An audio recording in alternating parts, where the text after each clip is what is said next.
is 9:30. It is time to begin a little half hour of sports knowledge. We like to call KCIM Sports Rewind. Jeff Mason going to provide the content. Me, hanging out here for the half hour. Comedy relief. There you go. There you go. The parsley on the side of the plate, man. That's what I am. There you right go. Here on Rewind. Where do you want to start? I mean, we got a ton of football to get to, we could talk a little college football. All right. Yeah. Here's where I'm going to start. Okay. Give me rank these games in college football as far as what the headlines are coming out of it. Texas, Ohio State, Alabama losing to Florida State, TCU wiping out North Carolina, or Miami defeating Notre Dame. Rank them in order of biggest headlines. For me, it would be the Ohio State-Texas game only because you have two teams that I think will see each other in the postseason or potentially see each other in the postseason. I think you got two top 5 teams that probably played each other there, and no surprise that the home team ended up winning. So yeah, I think it's between that and Alabama, and I like the Alabama headline a little bit. The fact that Alabama's very tradition heavy. They win a lot of games every year, and then here comes Florida State, who last year kind of fell off a cliff to start the year. And they were awful last year, only 2 wins. Yeah, they turned it around and decide to beat the number 8 team in the nation to open up the year. And then you look at the TCU game last night. That's what you get when you're the national media, and all you can do is talk about one guy all the time, and you forget to even mention the other team. You don't do any homework on them for the broadcast, and then they come out with a chip on their shoulder and thump you. And then the national media has no idea what to talk about during the game because everything they had prepped for didn't pan out. Yeah, because Bill Belichick's girlfriend didn't show up to the game. Yeah. What was that? I don't know if she did or not. She knew better. You say that's ahead of Miami, Notre Dame? No, well, I will. I asked you to rank it. It was simple instructions. Yeah. Why can't you follow instructions? I hate both of those programs, so I don't really. At least I miss the days when it was the Catholics versus the convicts. Yeah. In that ball game. It was a good football game, though. I will admit, for it was one of those games, guys, like the Texas Ohio State game. It's like, who do I root for? Because I really don't like either one of these programs. What's your third and fourth ones? Well, Miami, I think, is probably fourth. I don't know. I didn't grow up in the era where Miami was really good. When I grew up, it was kind of Miami was Yeah. And then they brought out the turnover chain, and that's when I kind of liked them. And then the only thing I will say from that game, the catch from the Miami receiver for that touchdown in the first half, that was crazy. That was a great one-handed catch. But yeah, I thought the least headlineable one was TCU, North Carolina. I mean, Bill Belichick, he didn't know anything about his team. He brought in 70 new players. Yep. And it just, where's the excitement in that? Right. I don't know if North Carolina fans even knew what their players were, and they were all walking out in the third quarter. Yeah.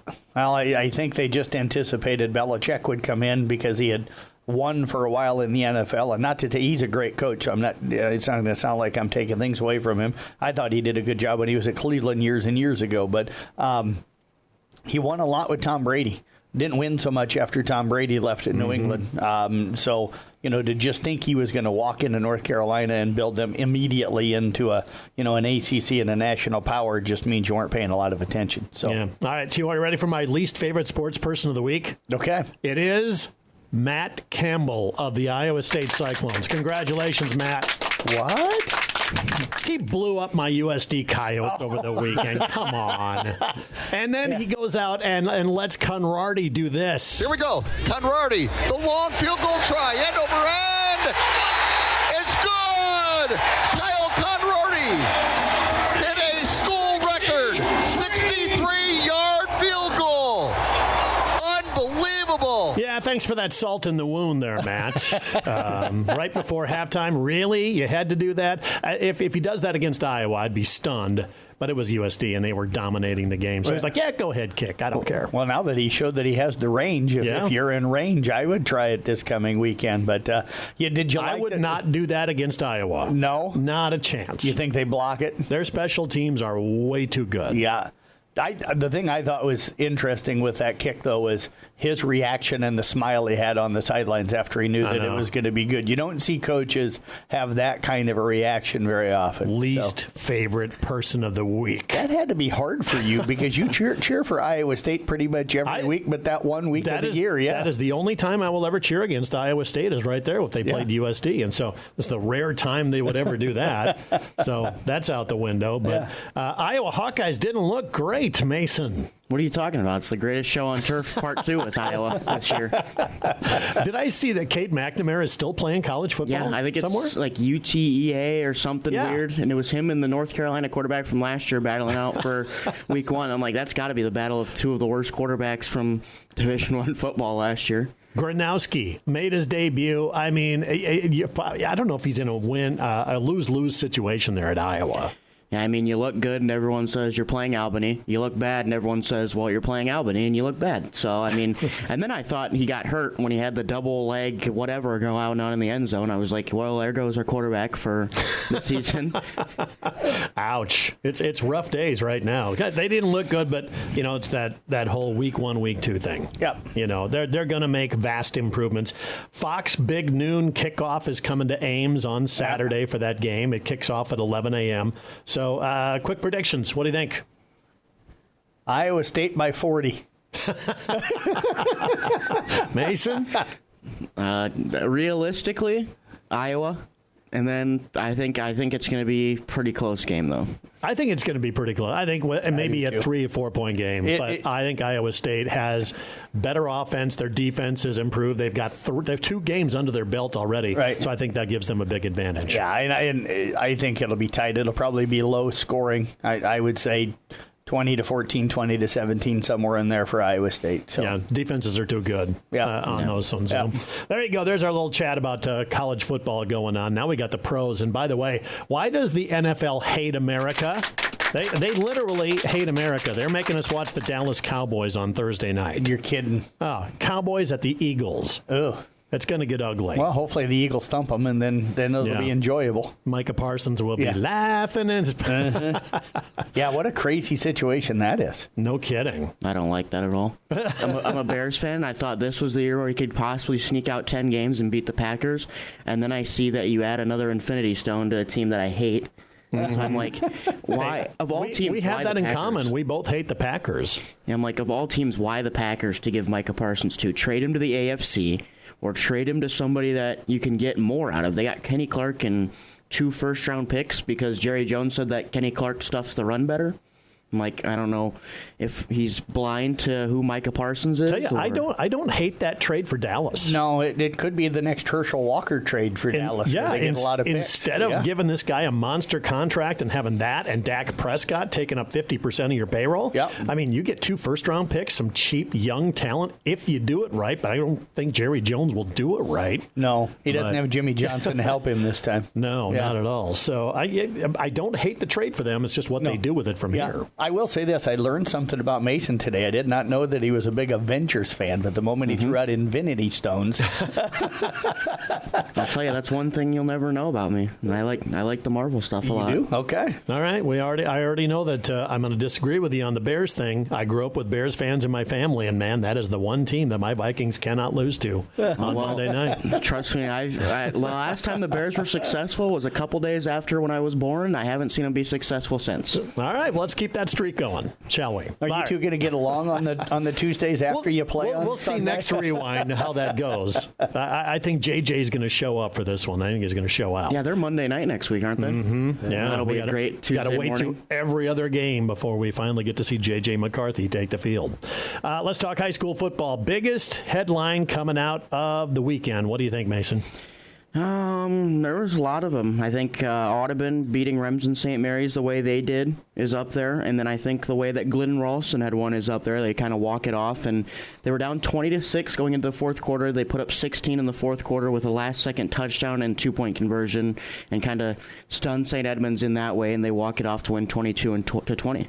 Yeah, I was going to go with the Audubon game. I know St. Mary's probably not what they were a year ago when they won the state championship. They graduated. I was going to say, they must have graduated a bunch. They did. Not to take anything away from Audubon. No, but this is a St. Mary's program that every year is really, really good. So you don't expect to see them just get absolutely annihilated. But, in talking with Sean Burks, they ran 13 plays and scored over 40 points in the first half on the offensive side of the ball. Their drives were like 2-play, 3-play, 3-play, 4-play or something like that. Made it look easy. Yep. And I think that just screams how good Audubon's going to be this year, but at the same time, it's still a shocker to see a perennial top 5 team get just absolutely annihilated in week 1.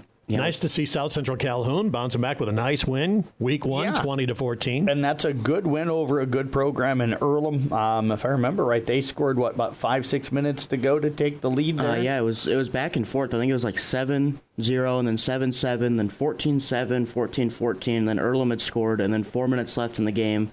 When it was 14-14, 4 minutes left, they had scored on a run play there, and then kind of held them on defense. Yeah, so a big win for them. And, for Kemper, you go out and you get a win over a ranked team. You find some things to work on, too many penalties. Secondary gave up, the way it sounds, some stuff. They gave up some running plays to a very talented quarterback and running back. You gave up 28 points. Yeah. That's not like Kemper. No, tackling probably was an issue in week 1. Sounds like it was a little bit of an issue in their scrimmage as well, so I'm sure that'll be something that they focus on going into their game at Algona this week. And then the heartbreak for Carroll High. You hate to have, a game turn out the way it did for them. Chance to, win. They're up 15-14. Gilbert lines up for a field goal and misses it with about a minute to go in the game, and Carroll High gets called for a penalty that gives Gilbert the first down. They turn that first down into a touchdown in the closing seconds to win that one by a final of 20-15. And Carroll did have a chance, return the kickoff after that down to the Gilbert 38, but were not able to get the ball into the end zone. So a tough loss for them in a game that they probably felt that they should have had it. And you tip your cap to head coach Craig Rowetter. When I did the interview with him on Saturday morning, he pretty much just said, I take this loss completely on myself. We had too many guys on the field, and that's on me, for that kick. And he goes, I told the guys after the game, you won this game. I'm the one that lost it for you. And then that's big for a coach to, put all of that on his own shoulders. Yeah, but those are the mistakes that happen week 1 that maybe you don't make in week 2. Yep. So that's a costly one, but against a good Gilbert team, Mason. Yeah. I mean, Gilbert get their quarterback back in Connor Rash, and they take the Ames quarterback out of Ames, and they put him as their running back in their set. And I think, for Camden King, it's his first varsity start ever, and he plays 2 of the biggest positions with the starting cornerback and starting quarterback for the Tigers. They go out there and you lose by only 5, and it's a kind of last-minute thing there, but hats off to Carroll there to keep it close. The other thing I wanted to bring up is in the Audubon game, when I looked at their drive chart, they scored on every possession except for the final possession of the game, where they had touchdowns the entire way down, 2 defensive touchdowns. That was a fumble return for a TD and an interception return for a TD. So that's, for me, that was kind of where that headline came from. Well, and their secondary was so good last year, and they graduated everybody pretty much. So it's nice to see them get a pick 6, and show that the secondary maybe not going to drop off. I know in talking with Sean Burks during the offseason, he really felt like this team had a chance to be very special. Kind of indicated it might be the most talented and best team physically and stuff that they've had probably since their team that played in the championship game several years ago. So I think they're really high. 2 other games that we haven't kind of hit on yet. Interesting one down at Coon. They were as explosive as Audubon was. Got up 60-0 in the first half. I think, if I remember right, Ethan Bauer had like 4 carries, and Caden Oswald, who switched to quarterback this year, had 3 carries. They both averaged over 20 yards per carry and stuff. So they're up 60-0 at halftime, and Siouxland Christian decides during the halftime that they're not going to be able to finish the game. So they played just one half of that game the other night, and were not able to finish the second half. Yeah, typing that up, I think Caden Oswald had 3 TDs from the quarterback position, and then Ethan Bauer had 3 rushing touchdowns and 2 receiving touchdowns in that first half. And so I'm like, I don't know what clicked that night, but I know that the connection between those 2 was really strong for that first half there. And then unfortunately, you don't get to have a second half, so you don't get to kind of see.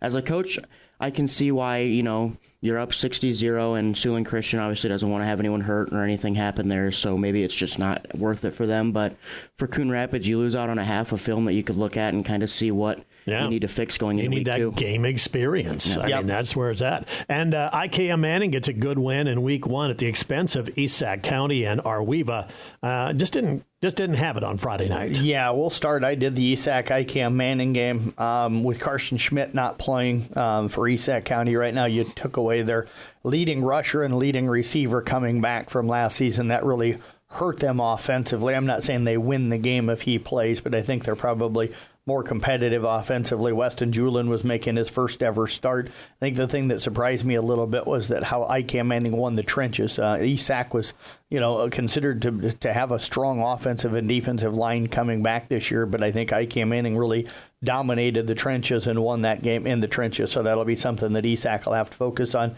For ICAM Manning, Ben Ramsey looks really strong. Seems to be reading defenses very well. I thought made some great decisions. The running game with Davis Rasmussen and Ben Ramsey and Ashton Arenholtz looked really, really sharp. So, and then their offensive line, as I mentioned, really controlled the game. So I thought it was a really, really well-played game for ICAM Manning. Brennan Morris made 2 interceptions, returned 1 for a touchdown. It got called back, but still 2 interceptions. They had 3 in the ballgame. So just a dominant performance for ICAM Manning. And then, I typed up the story on the Arweva game against Booyer Valley. Got off to a slow start. Booyer Valley used their size and physicality up front to be able to get their running game going. And once Arweva got behind, they just were never able to kind of get back into it. Jonathan Rieselman, their starting quarterback, did go down with an injury in that game. I haven't gotten an update from Coach yet on how he's doing, but I know Coach was concerned because I know when he interviewed with Todd Danner for the Scoreboard Show Friday night, he told everybody if you have a chance to sit down and say some prayers for Jonathan to do that. So hopefully the injury is not severe, but that's the last that we've heard. So yeah, you hate that week 1 coming out with that kind of injury and things like that. So again, week 1 in the books, and we have our sack of the game from Market on 30, of course. Our winner this week is Sarah Smith from Arcadia. Congratulations, Sarah. You win a free sack of groceries. Who had our sack of the week? Well, it was a split sack. Ty Mulbauer and Tanner Hahn from Carroll High got a sack together in that game against Gilbert, and it's interesting. That was the only sack between the 3 games that we broadcasted this past Friday night. So congratulations to those 2 guys for getting the only sack that we had in our 3 broadcasts. And congratulations, Sarah Smith. Yes. You get the free sack of groceries from Market on 30. It's the Market on 30 Sack of the Game, announced every Tuesday morning between 9:30 and 10 on KCIM Sports Rewind. Sports Director Jeff Blankman will announce the high school football Sack of the Game, and you can take home a sack of free groceries from the Market on 30 when you register in store. All right, let's look ahead to week 2 in high school football. We got Spencer at Carroll. That's the game right here on KCIM. Mason, you're going to be with Tom Hawcap on that one. Nick Brinks taking a long road trip up to Algona for the Kemper-Algona matchup. And Jeff, you've got Glidden Ralston Arweva over on KKRL. Let's talk about the matchups in week 2. We'll start with that Kemper-Algona one. That should be a terrific matchup. Kemper played well on Friday, but I think can play better than what they did and cut back on the penalties. Algona's going to be really, really good. You said that you think their quarterback's the younger brother of the backup at Iowa State. I think, you look at that team, and Algona's ranked in 3A. Obviously, class-wise, Kemper being 2A and ranked number 1 there, but I think that one's going to be something where, for Coach Steinkamp, you look at that and you say, if we can go in there and pick up a win, that shows how good we're going to be this year. But if we go in there and we keep it close as well, I think that you hang your head on that and you say, there's stuff to work on, but we can go into the next week with kind of a high hopes for the year. And then for Carroll High, how do you bounce back after a heartbreaking loss? My guess is it's an early season test. Yep. Knowing that group and how focused they were coming into this season, I think you're going to see a really hungry Carroll team coming out, and I think they're going to play extremely well coming up on Friday night. I would not be surprised to see them play maybe one of their best games of the year on Friday night. Yeah, you come back home, it's your home opener, and then I think also as well, from what I had understood from kind of talking to a lot of people, that Gilbert and Spencer run almost identical offenses there. And so I think that it kind of helps because you look at your film and you can say, this is what we did wrong against Gilbert. We can turn that around and change that against Spencer. Clean it up a little bit. So some of the other matchups, Cam at Coon Rapids Baird. Is Cam what they used to be? Or? No. They're talented, but they got just absolutely annihilated by what sounds like, according to Coach Burke, should be a really good Fremont Mills team. So I think Coon's got a really good chance to start the season 2-0.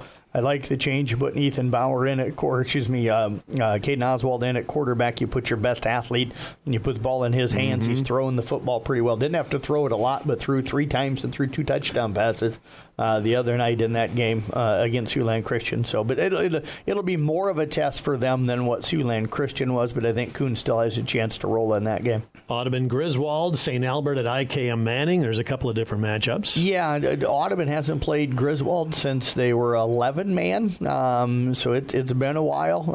That has been a while. Yeah, but I think Audubon just rolls. I just after the way they dominated St. Mary's, I don't know if there's many teams. Not saying nobody, but there's not going to be many teams on that schedule that are probably gonna push them very hard. They're going to be really explosive, I think, all season long. Yeah, no. If Audubon plays the same way they did against Remsen St. Mary's, I think it's going to be. You're going to have to take a special group of kids and put them out on the field to be able to beat that Audubon team. And then the IKM Manning one I had just looked at before we got on here. Griswold kind of was almost in the same boat that ESAC had there. One of their guys wasn't on the field for week 1 and had suffered a big loss. So if IKM Manning can keep it rolling there too, I think that they can start the year out 2-0 as well. Yeah, St. Albert's going to come in off of a big loss on Friday night. But it's a proud program down there, and they always have good athletes. So those two teams played each other. It was a week 9 game, like 3 years ago or something down there. They threw that one together on week 9, and IKM Manning was able to go down and get the win that night. So hopefully they'll be able to move to 2-0. Alta Aurelia at ESAC and South Central Calhoun at Ridgeview, the last games for next week. Ridgeview's going to be pretty good, so that'll be a really good test for South Central Calhoun. I like from what it sounds like that they played on Friday night, so hopefully they can go out and play well. And then you've got that last game there. Alta Aurelia ESAC. Well, I mean, Alta Aurelia's I think okay this year. They're not, they're not really good, but they're not kind of in that bottom tier there. But I think for ESAC, they're going to have to kind of work on the up front there, get their pass protection down. From what you had said, the pass protection and the kind of rush defense was not kind of clicking on Friday night. So I think from what I understand, if you can get that down, it can be a little bit of a different program there. Yeah, and we'll hopefully find out early this week if Carson Schmidt's going to be back for them. That would be huge for them if they can get him back on the field, not just on the offensive side of the body, but he was one of the returning tacklers from a year ago as well. By the way, shout out to Mason Nealon here, coming in prepared for the show. I mean, he had scores and everything rolling in here. And I'm like, Blankman has never done this in like 20 years being on this show. So kudos to you, Mason. Thanks. Well, the reason I did it is because I went over there and I was like, ooh, I forgot most of the scores from Friday night. So let me type them up. And I was like, I know, John, you probably didn't see a lot of them. And I was like, I don't know, Jeff, if you had remembered a lot of them. So I was like, I'm going to grab the scores just so that we're ready to go. I will say I was down at Lake Rathbun. I didn't hear a thing. When he walked in and had a couple of sheets of paper in his hand, my first thought went through, God, I hope he's not turning in a resignation. Nope, not accepting. Not there. All right, that is KCIM Sports Rewind. Actually, we're going to be back with volleyball here coming up in a minute. It's brought to you by St. Anthony Rehabilitation Services. As the athletes at your house prepare for hard work and fun of the season, remember that St. Anthony Rehab Services provides physical therapy for any sports injury that may sideline your member of the team. Sports injuries can plague kids of all ages and keep them from playing the sport they love. Athletes will be under the direct supervision of a certified and licensed healthcare professional in the newly renovated Sports Performance Facility. If an injury is keeping your athlete out of the game, call St. Anthony Rehabilitation Services at 794-5000 for sports injury and treatment rehab. KCIM Sports Rewind brought to you exclusively by St. Anthony Rehab Services. They do a terrific job. So if you've got any kind of nagging injuries or you just want to be a great athlete like Jeff Blankman was in high school, Yeah, long claims he could dunk the ball in high school. I'm going to need to see some video on that one. But Steve and all those guys down there, they do a great job. You think they could do anything with you and I, John? Mason's young enough, but you think they could? Hey, I spent my weekend doing some gravel biking. Yeah. Up and down the hills. Man, my quads were like burning by the time I got up some of those hills. And I bike, but it's like that's a whole different gravel style of biking. Yeah. I wouldn't want to do gravel. It was a lot of uphill, and I was like, again with the uphill? Come on. But that's how I spent my weekend. Okay. All right, so let's talk a little volleyball. It's a big week coming up. Interesting matchup going on tonight with the Kemper Knights. Yeah, taking on Ames over at Ames. We'll have Nick Brinks over there It's actually a triangular, so Greene County going to be there as well. The Kemper-Ames matchup is the final matchup of the night, scheduled to get underway at around 6:30. So that'll be about the time that Nick goes on with his pre-match coverage. Will be probably 10-15 minutes before they get underway. But that'll be on 93.7 KKRL. So, So Greene County, if you're in that one, you feel like you're sandwiched in between the big girls? Yeah, it's kind of like, okay, you got Kemper and you got Ames. So. Yeah, and hopefully for them, they go over and play well in their 2 matches and take some positives out of it. But yeah, my guess is probably the most part of the crowd's probably going to be over there for that Kemper-Ames matchup. So, and Kemper's playing well. They're 3-0 on the season, had the weekend off. What happened over the weekend and what happened in the previous week in volleyball? Well, Kemper played 3 games last week and picked up some wins. I think we talked about 2 of them on Monday with Van Meter and Underwood, and then on last week on Rewind, and then Tuesday they went down to Creston. Carroll opened up their season Saturday, went 3-2 down at the Harlan tournament, split with Harlan, beat Underwood, lost to Missouri Valley, beat Exiro and Kimballton. The Spartans did go 0-5 down there, but if you look at who they played, they're playing a bunch of 2A and 3A and 4A schools, so especially the 3A and 4A schools is what their schedule was loaded, and they played them well. You had Esac County hosting their first ever volleyball tournament up there this past Saturday. I hung out up there. Their first ever? Yeah, their first since they become Esac County. Wow. Yep. So, I would have thought that they would have hosted many. Yeah, me too, and stuff. But I didn't ever remember going up for a tournament prior to this. But it was a well-run tournament. Tip your cap to Lance Wilhelm and to Eric McCullough and stuff with how that one was organized and done. Got a chance to watch Glidden Ralston, who went 1-2 on the day. Got a chance to watch Esac, who went 1-2. You felt for them because in their 2 losses, they won their first set and then dropped the next 2, and both third sets were really tight. And then Arweva played well, especially against Esac County in their opening match, but they went 0-3 on the day. So it was kind of a rough day for our area schools, but it was a pretty tough tournament with Woodbury Central and Storm Lake and some of the other schools that were up there. And then Coon Rapids Bayard, kudos goes out to them. They picked up a couple of wins last week against Audubon, and I forget who the other was. Panorama. I knew Mason had typed that up. They went over to the Colfax Mingo tournament on Saturday. Not taking the thing away from Coon. They went undefeated on the day. I don't know how strong the competition was because they hardly gave up double digits in any of the sets that they played. I think out of the 8 sets they played, 5 of them they held their opponents to single digits. So either Coon is going to be scary good, which is very much a possibility, or the competition was probably not what Coach Lewis would have liked to have seen and had them pushed a little bit more. Yeah, I think Coon's going to be really good because I looked at Audubon's schedule today after interviewing head coach Chris Derry, and I looked at it and I said, well, Audubon looks really good from what I had seen. And then Coon had beat them 2-0 in that triangular. And I know obviously some of the first matches that you play aren't going to be your favorite matches to look at, but I look at it and I'm like, they go 2-0 at their own triangular, and then they go and they win that Colfax Mingo tournament. The competition probably at the Colfax Mingo not up to where it was for the Carroll and Exire Elkhorn Kimballton ones and Esac and all that, but I think it was a good kind of get out there, get some wins under your belt, get some confidence going into kind of the middle of the season. Yeah, absolutely. And I think they played really well. That's a very, very talented team. Just when you dominated everybody in the tournament like they did. I think the most they gave up in a game was 13.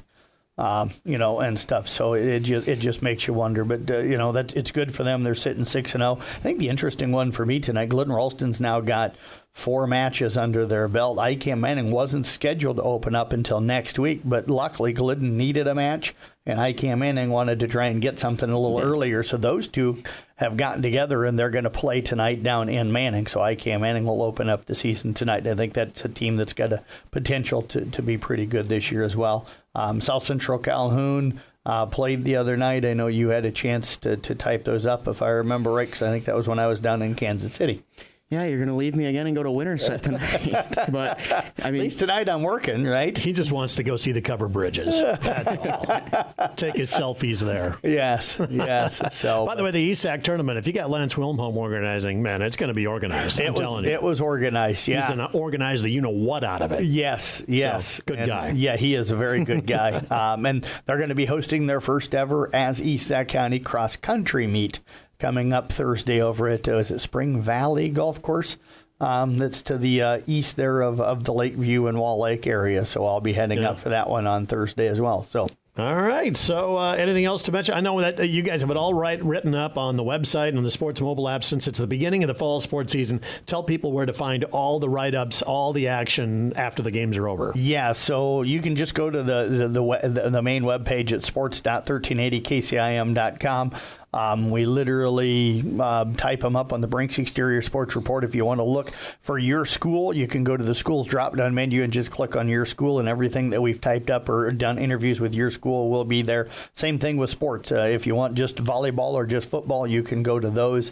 Volleyball, we type up all the volleyball teams that play on one page, so you can just scroll on down through. But for the football, we type up actual individual stories and stuff, so those go right onto the individual page for that school. And sometimes we don't get those done till Sunday, kind of depending on when we're out covering stuff on Saturday. It's hard to sit around and type that stuff on Saturday, and then we also kind of have to wait sometimes for stats and results to come in from some of the coaches over the weekend as well. So. All right, so this running overtime today is on me because I had to ask that extra question in there. So otherwise, you guys were right on time. Yes, so we were doing our best. You. I had the little calculator, the little stopwatch running on my phone.